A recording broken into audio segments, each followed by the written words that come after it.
If you've lost access to a TD Ameritrade account and can't use your phone number for recovery, follow these steps to regain access.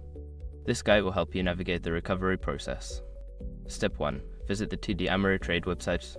Go to the official TD Ameritrade website. Look for the login option at the top right corner of the home page. Step 2. Select Forgot Password. Click on the Forgot Password link on the login page. This will direct you to the account recovery options. Step 3. Enter your account information.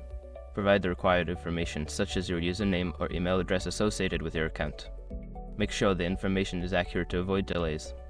Step 4. Choose alternative recovery option. Don't continue before doing this. A lot of online accounts end up exposing breaches without people even realizing it.